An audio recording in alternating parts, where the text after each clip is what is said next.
Өмір жолымдағы ұстаздық қызмет менің мақтанышым.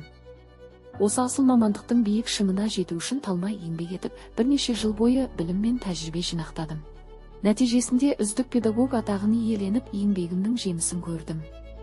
Халық даналығында ұстаздық еткен жалықпас демекші, мен де ұстаздық жолымды мақтан тұтамын.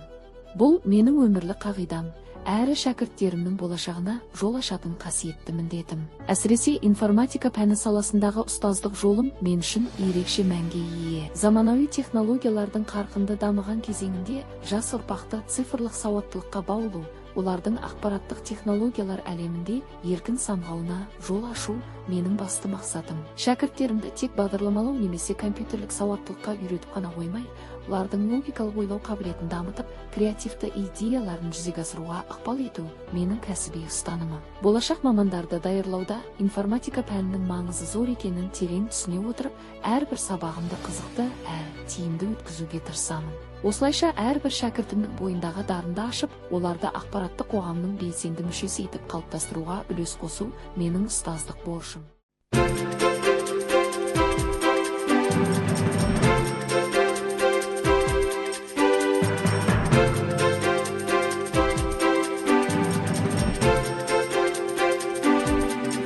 Мен сіздерге қазір өзімнің жеке авторлық жұмысым Маржан Еду платформасын түсіндіргелі отырмын.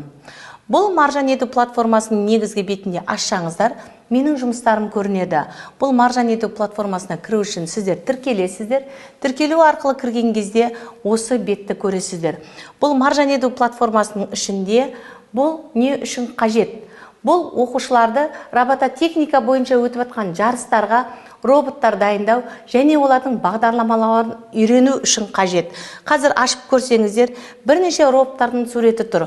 Бұл сумо, садағату, лабиринт роботтарының суреттері. Ал астына қарай жүрсеңіздер, материалдар деп қоғам, бұл жерде құжаттар бар. Осы құжаттарды жүктеп алу арқылы сіздер осы ережелерін аласыздар. Робот жасаудың, сонымен қатар ол роботтың қалай жұмыс істеу керек, PDF, роботтың құрастыру PDF-терін аласыздар, және де ол роботтарды сіздер осыған қарап программасын жаза аласыздар. Ал робототехника авторлық жұмысын жүктеген кездеріңізде, бұл осы жұмыстың авторлық теориясын, негіздемесін аласыздар. Сонымен қатар қосымша бұларда галерея бетін ашатын болсаңыздар, бұл жерде менің жарыстарға барып жүрген жарыстарым туралы мәліметтер ала аласыздар. Авторлық жұмысты ашқан кезде біздің жеке өзіміздің құрастырған авторлық жұмыстарымыз шығады. Дүкенді басқан кезде сізге қандай робот керек және қандай дүкендерден ала аласыздар. Сонымен қатар қай деталь қанша теңге тұрады, оны қалай қолдану керек, сол бойынша мәліметтер аласыздар. Сонымен қатар басты бетте авторға байланыс деген жері бар. Сол бойынша ең астында менің туралы мәліметтер шығады.